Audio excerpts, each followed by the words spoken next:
Hey, are you ready to grow your business? You have checked out the number one resource for business leaders, entrepreneurs, startup founders, and managers. And we're going to teach you how to grow and scale your business with real actionable steps. There's no fluff in this podcast. It's just good advice. Today's episode is brought to you by WP Maintenance Plan. You can find out more at WPMP.org. It's a business that will cover handling the maintenance of your WordPress site. Did you know that in order for your website to show up at the top of Google's search listings, it has to be in compliance with a heck of a lot of different standards, from optimizing the page, from security fixes, from all sorts of maintenance that I don't want to deal with. You probably don't want to deal with. You probably want to just focus on whatever awesome service you offer to your customers.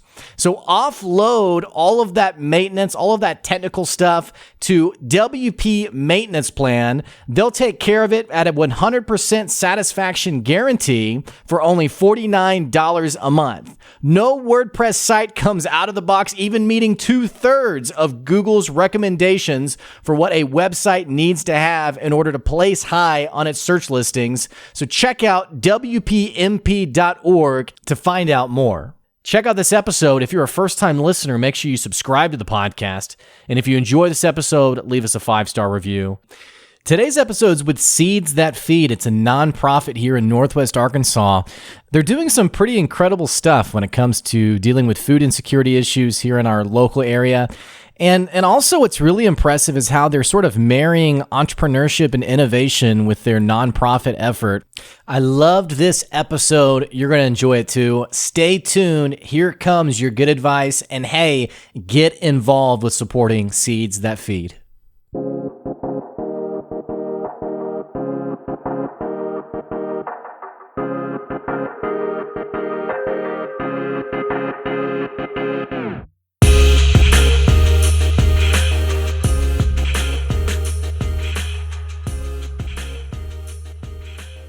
Hey, thanks for checking out another episode of the Good Advice Podcast.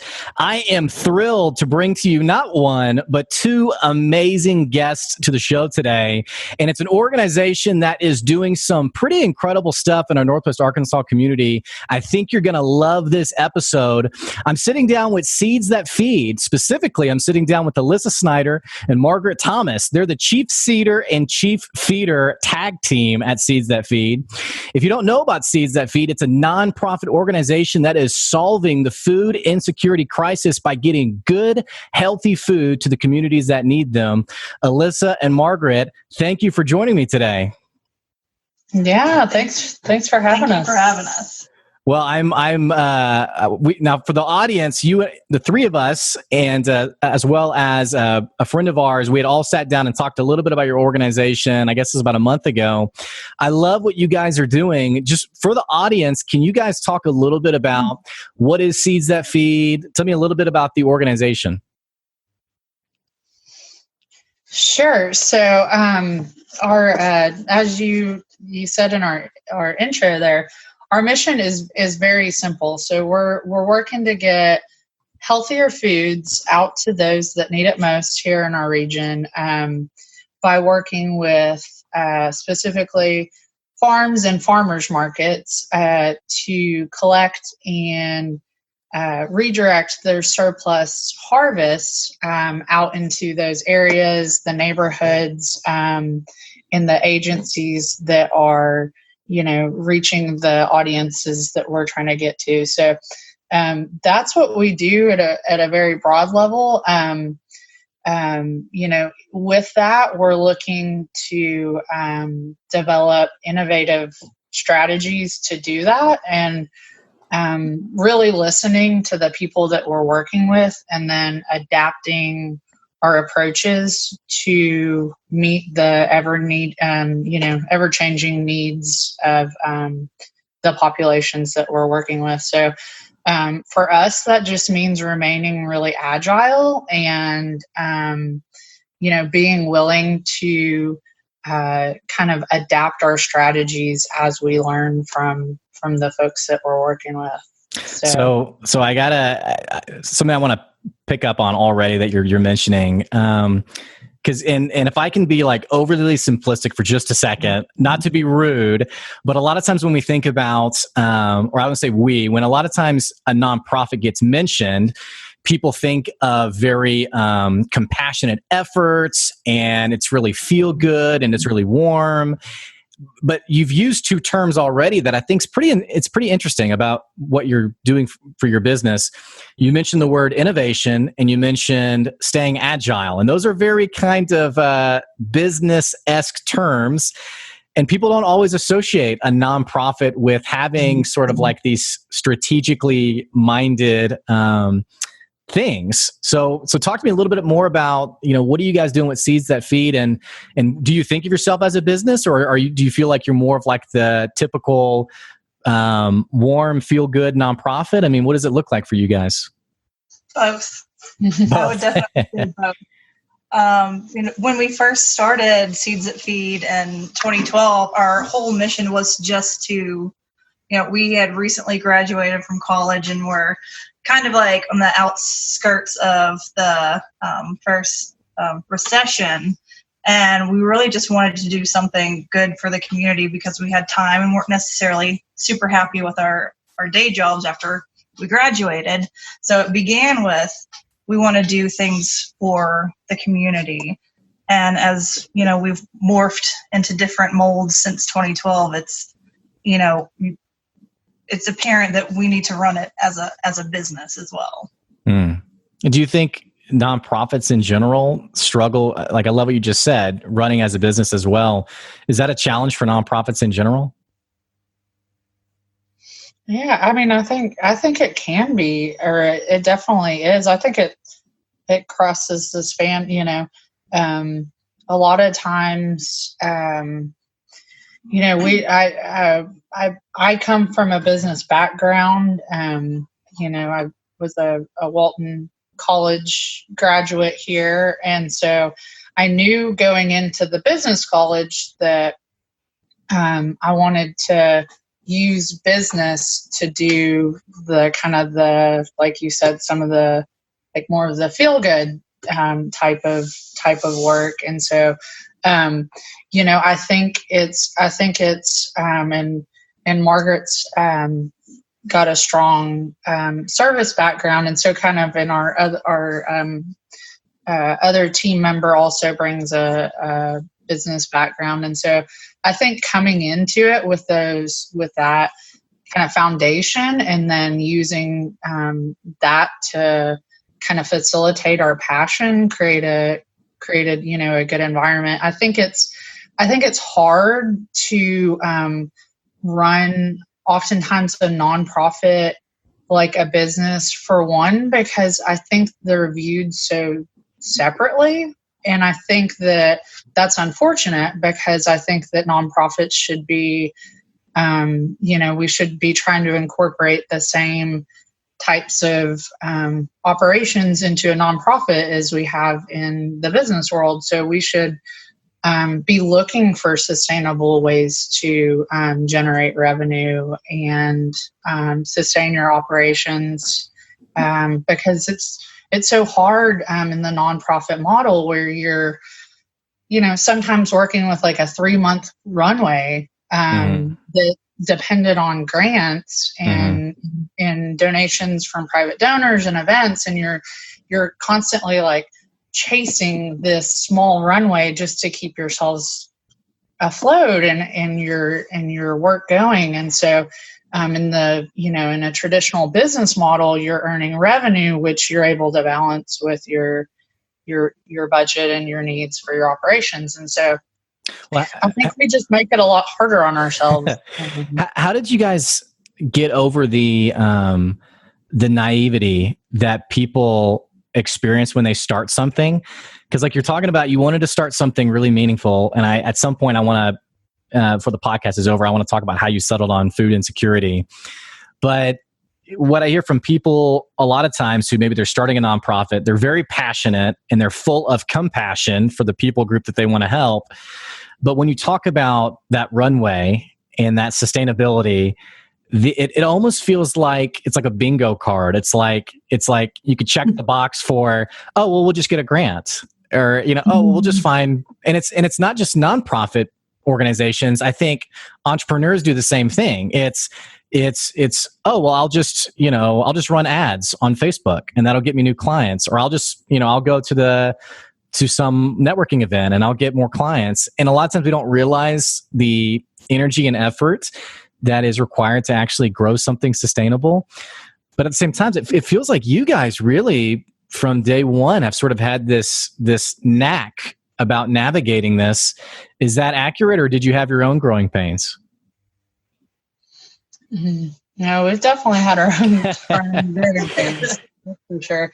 We just happen to be people that are willing to also work for free when we don't have the proper funds. And but yeah, no, I mean, it's always been something that we've been working towards day one. I've said this a million times, like, there's always that thought in the back of my head, and I know and Margaret's, and of, how can we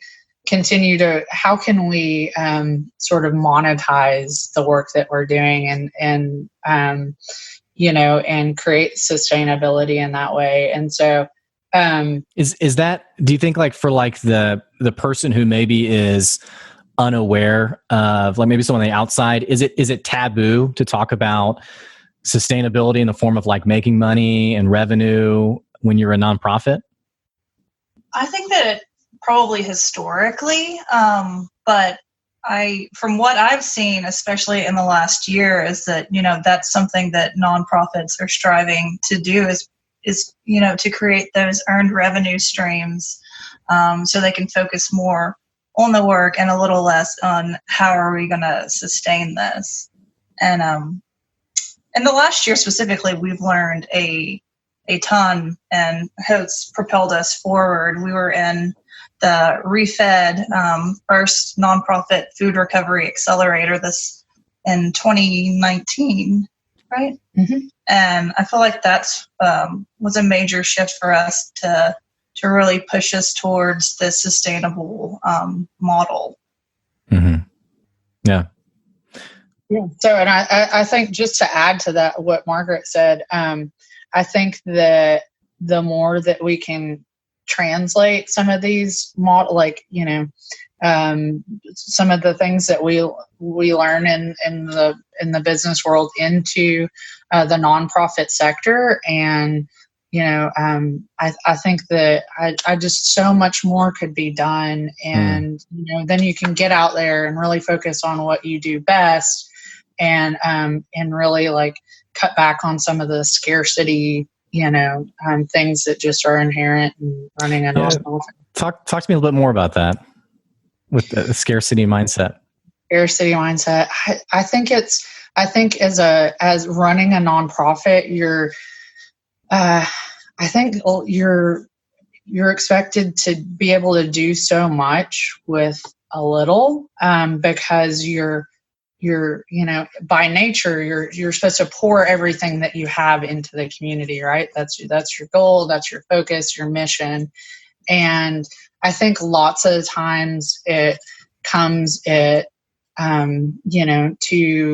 back to, okay, well, we've got to be super resourceful, and we've got this amount of money that we've been designated for this program. We've got to make it the most impact with the little, this, and that's just the way the model has worked. So, kind of shifting that paradigm in the way that we view charity. We're providing services, and these services are just as important, and I would even beg to say a lot more important than a lot of business services. And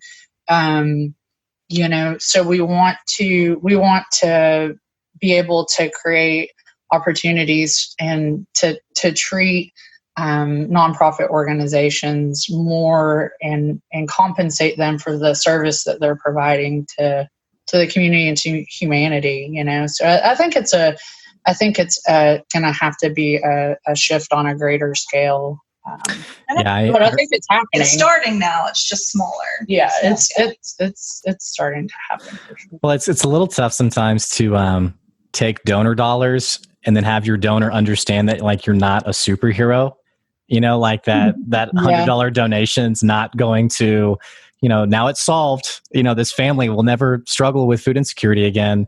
I think sometimes navigating that's a little challenging. And I think also, and you mentioned this a second ago, there's a bit of a, maybe stigma is not the right word. There's almost a bit of an expectation that if you step into the nonprofit world that you are now going to become a martyr and you're not allowed to be compensated. You're not allowed to make any money. And you're expected, exactly what you just said, you're expected to sort of create these insane outcomes with the most minuscule of resources. I mean, I can't even understand where these expectations come from, but in many cases, I know that it causes people to burn out and stay very temporary in the nonprofit world. What have you seen in that regard on y'all's end? Well, I mean, like you kind of referred back to, like, like I said, I mean, because we really so strongly believe in what we're doing, we're luckily have been able to sustain ourselves, and even at times when the money's not flowing in as much as we would like. Remind me your exact question again. I don't even know. I'm just rambling. Really. Well, I was talking about, it just feels like doing so much. Yeah. Well, yeah, you have to do so much. And again, it's almost like this expectation of martyrdom, or if you're in the nonprofit world, you're not supposed to, I mean, it's a bit interesting to me. It's almost like sort of this Mother Teresa-esque expectation when I love what you said. The work that you're doing it's more meaningful and it has a longevity to it that is bigger than what some for-profit businesses are doing right now. And yet people won't, not you two guys specifically, but people won't stay attached to their cause because of these social expectations and just the challenges of being in the nonprofit world. I don't know the question out of there other than just as an observer and as someone who's worked with nonprofits, it's a trend that I've noticed time and again. Yeah. And I mean, that's exactly right. You give so much of yourself into the work. I think, we work really, really hard to do a lot with a little, and for us, I know a lot of what comes with that is, we're always trying to innovate. And so when you're looking at that, you're like creating anew and creating and building on. And so, I mean, I think it's people get, and at the same time, you're having to figure out how to collect your paycheck.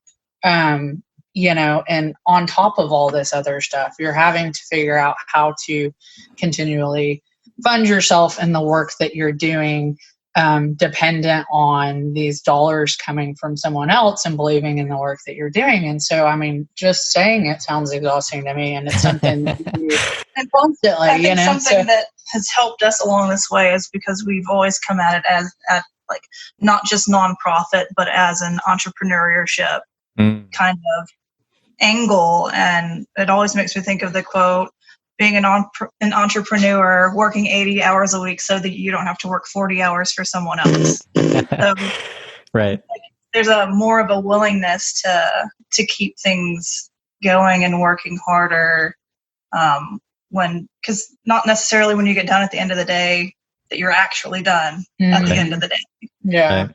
I think there's a huge opportunity to like bring the business world in and mesh it with the causes in the nonprofit world, and really start combining forces to make a larger impact. So I think that in order to really solve some of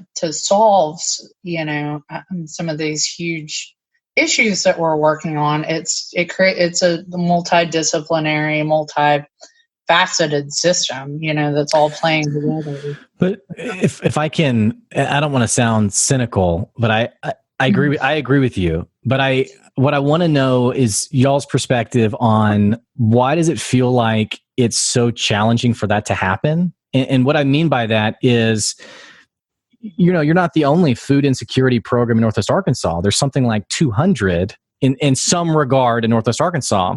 We also in Northwest Arkansas have, Walmart in our backyard. It's the, supply chain capital maybe of the world, maybe only rivaled by Amazon, which they wouldn't be happy for me saying that.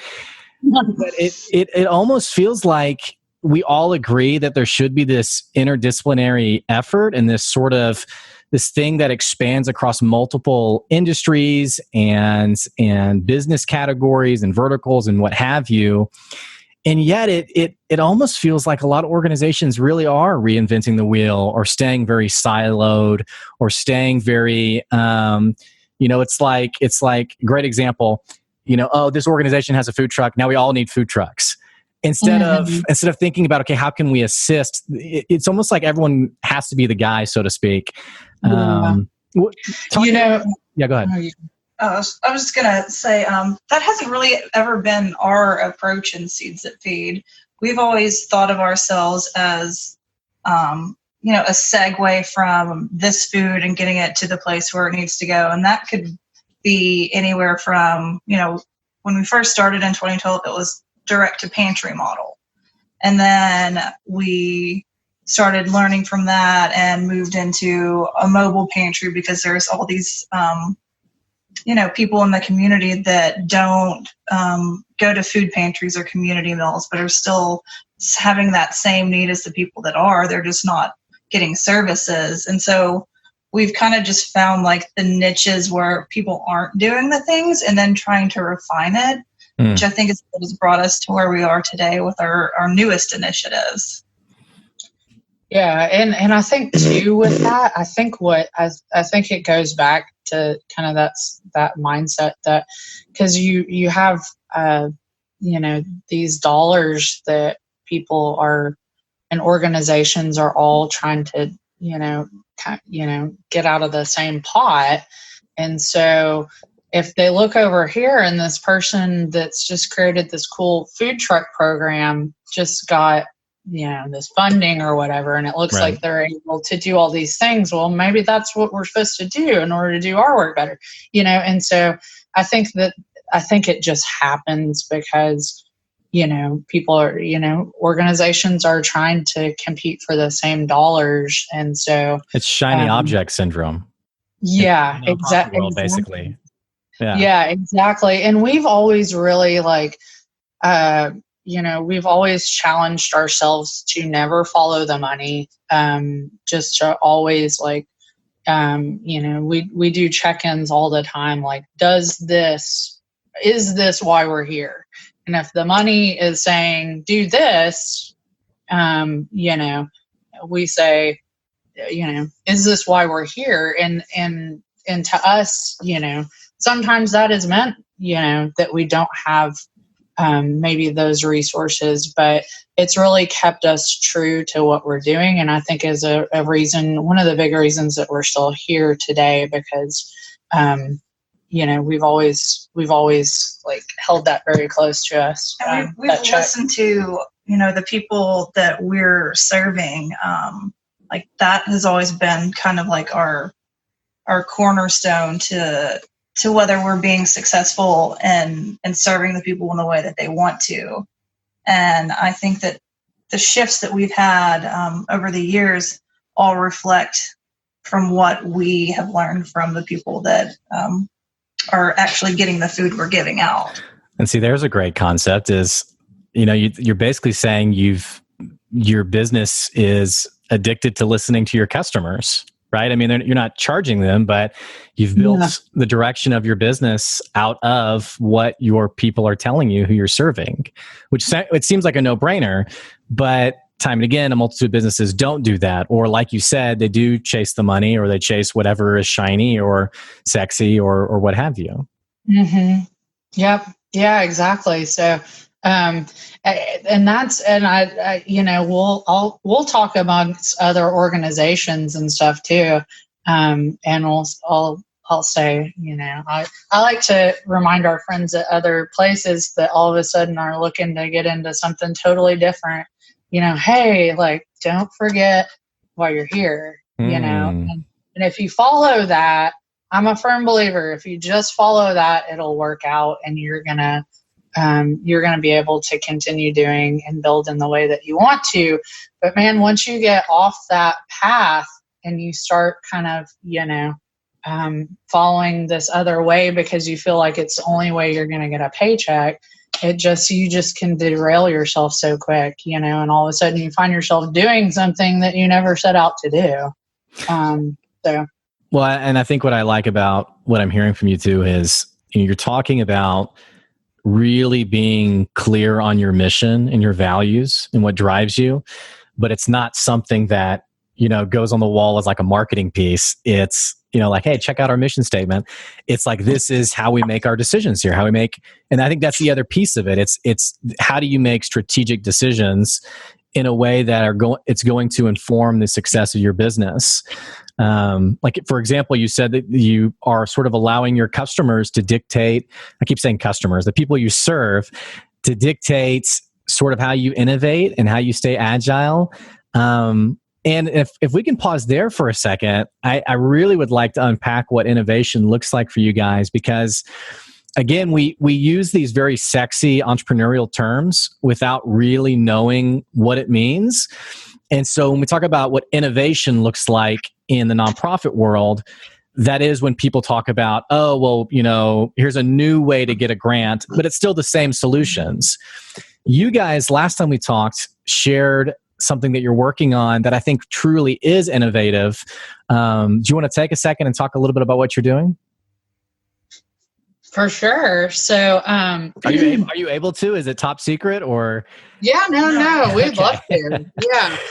So, kind of going back to listening to our customers, which you said, you keep calling them customers, but we do too. They're the people that we're here for to work for. So, after a series of events, we found ourselves, looking to develop an earned revenue model. A mentor of ours brought forward, who's actually the mentor who brought us all together today. So Dr. Rogelio Contreras. So we, we've been on this ever searching quest for the, for earned revenue for our organization. Yeah. Yep. And so, we found ourselves at a point where we were really, really exploring this in order to launch into an accelerator program and just really focus on that for the organization. And in brainstorming on that, this thing that we'd been searching for so long, we found within one of the clients that we'd been working with for the last year and a half, and kind of took our experience with her and translated it into what the model that we call the FED initiative that we're working on, which, just to give you her story real quick, I'll try not to take forever here, but she's an elderly lady that lives in our area, and her doctor, due to her health conditions, she's type 2 diabetic, she was asked to shift her diet and to start eating primarily fresh fruits and vegetables. But based on her fixed income, not having a working vehicle, physical mobility issues, she was unable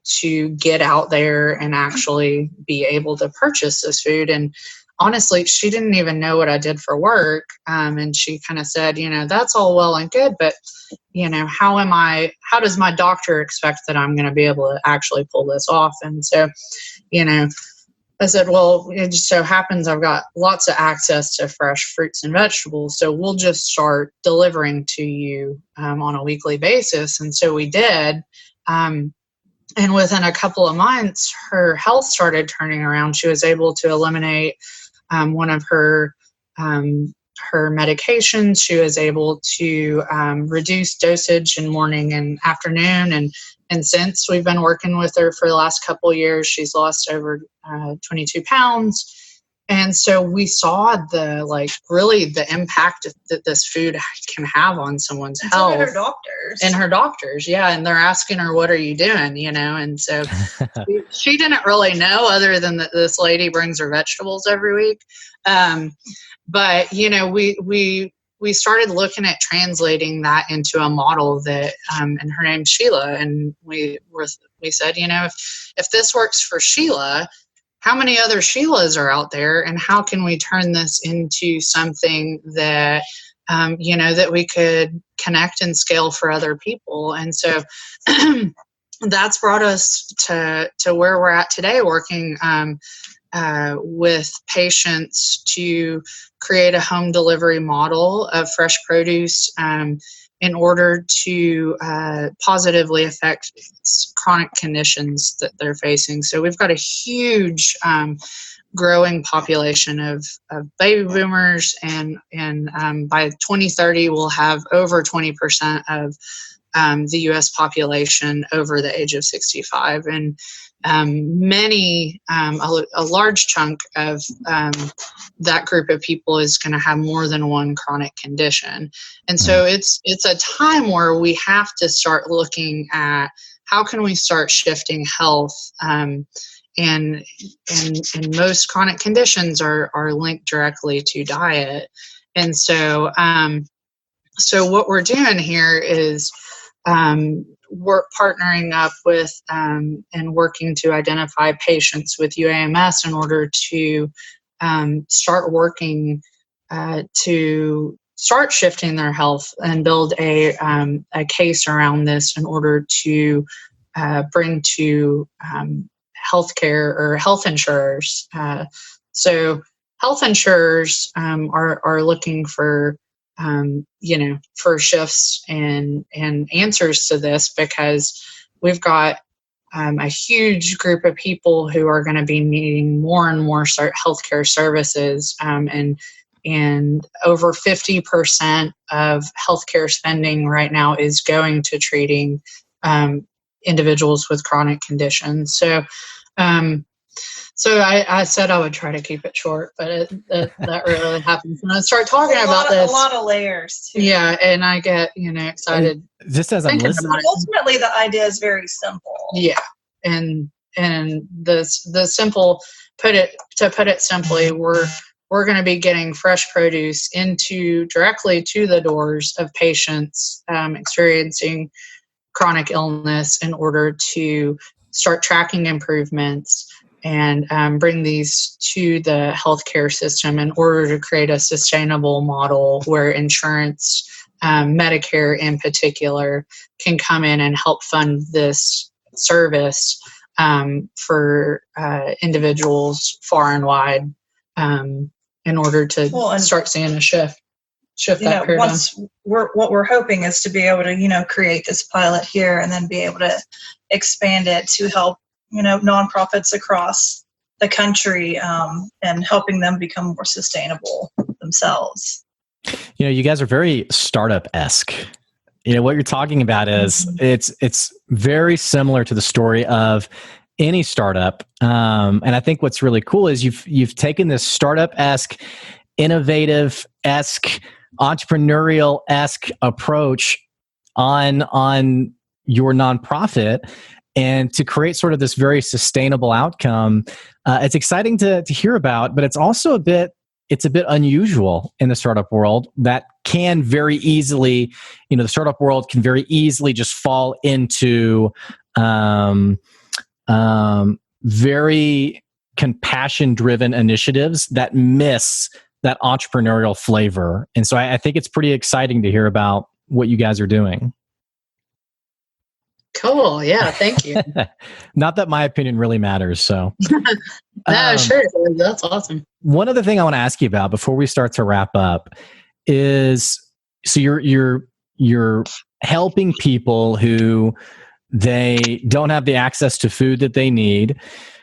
how do you guys navigate the topic of dignity in your world, where specifically in food insecurity? I've heard even people in the nonprofit world complain about someone who's receiving food being particular about the food they're receiving, sort of like this, hey, you're getting this for free, just shut up and take it type of deal. And it's in contrast to understanding this topic of human dignity and like how do you serve someone and help someone while also helping them maintain their dignity? What does that look like for Seeds That Feed? Yeah, so we, that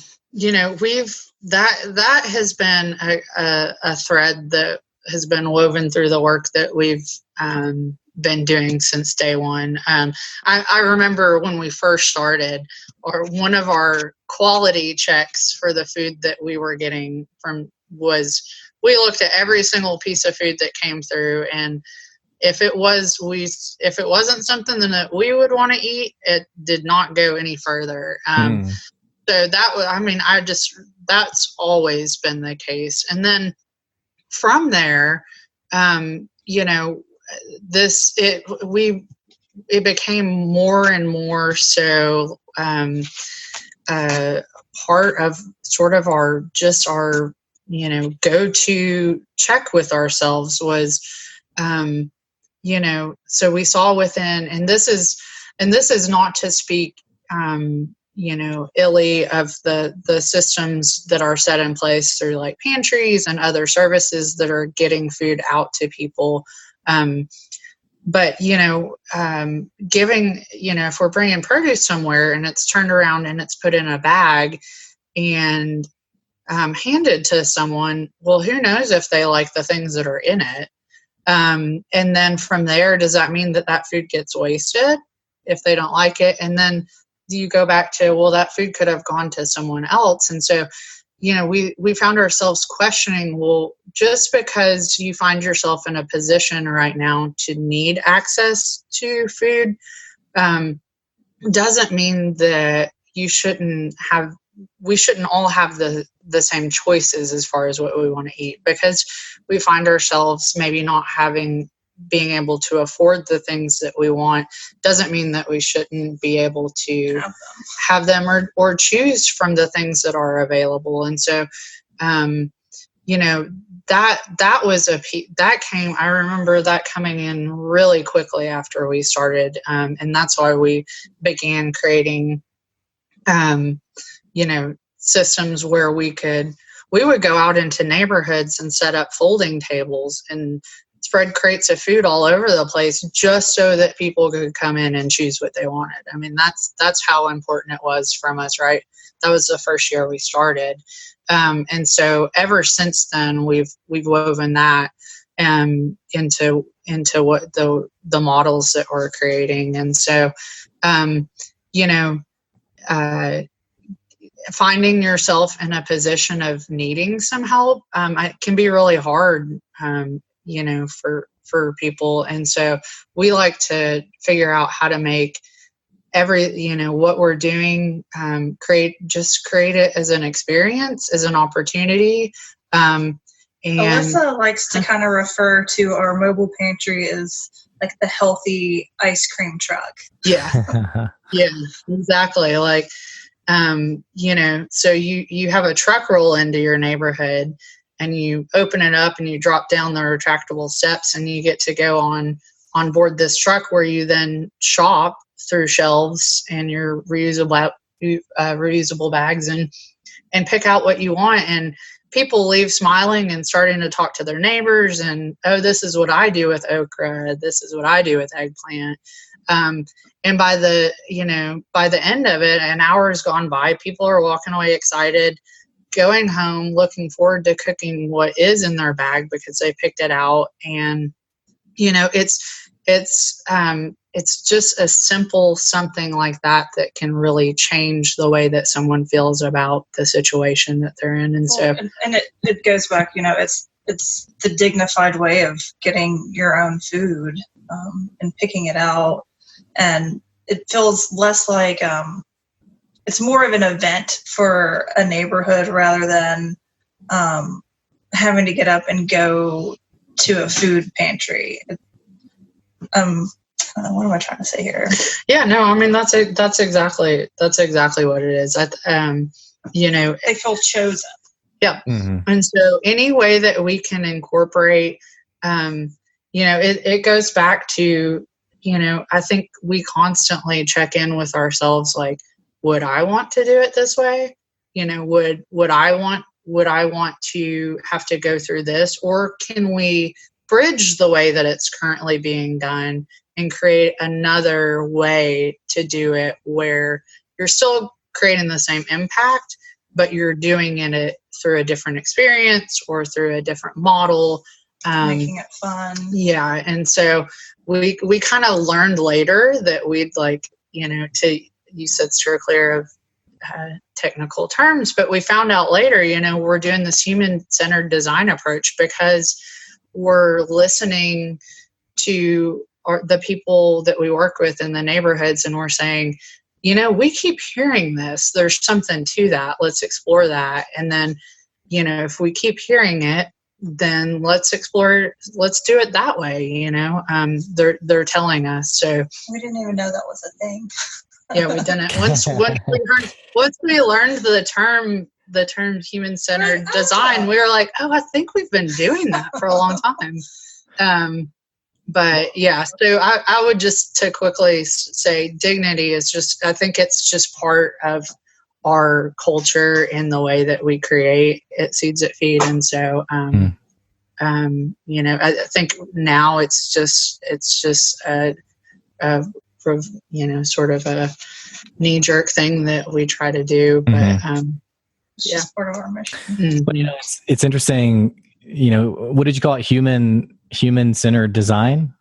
Human-centered design. I've never heard that term, but it sounds exactly like basically letting your customers guide your product, how you evolve your product and whatever services you roll out, which again, what I've always liked to do on the podcast is I point out these things that seem so obvious and yet it gets so clunky when it comes to executing, whether that's, now your board is dictating the decisions you're making, or now whatever's most profitable, that next fundraising opportunity is dictating your next decision rather than simply listening to the people that you serve, which I think it can be hard to do sometimes. But unfortunately, we're out of time. This has been an amazing interview. I would love to know, what can people listening right now, and I have listeners who are all over the country, what can people do to learn more about Seeds That Feed? How can they get involved? How can they maybe even donate? What does that look like? Yeah, so if you just do look us up, we're at seedsfeed.org. So SEEDS feed, FEED.org. You can see more about what we're doing there. We've got a link to donate if you feel so inspired. And we're on social media under Seeds That Feed. Just search us there and you'll find us on Instagram, Facebook. And we're on Venmo because that's the easiest. Oh, we are on Venmo. Everybody loves innovation. Venmo. I love it. Yeah. You can pop an emoji in there and $5 and it's easy peasy. Yeah, I love it. That's awesome. Well, thank you guys for being on the show today. Cool. Thank you so much for having us. Thank you so much. For our listeners, Alyssa Snyder, Chief Seeder, and Margaret Thomas, Chief Feeder, definitely check out seedsfeed.org. I'll put the website link in the episode description. Also, for all of us savvy tech users, jump on Venmo right now and throw $5 to Seeds That Feed. Hey, if you enjoyed this episode, if you're a first-time listener, what the heck are you waiting on? Click that subscribe button. Make sure you subscribe to the podcast. Continue to follow great interviews and great content as we bring you good advice. And if you enjoyed this episode, definitely leave us a 5-star review. Hey, thanks for listening. We'll check you later. See ya.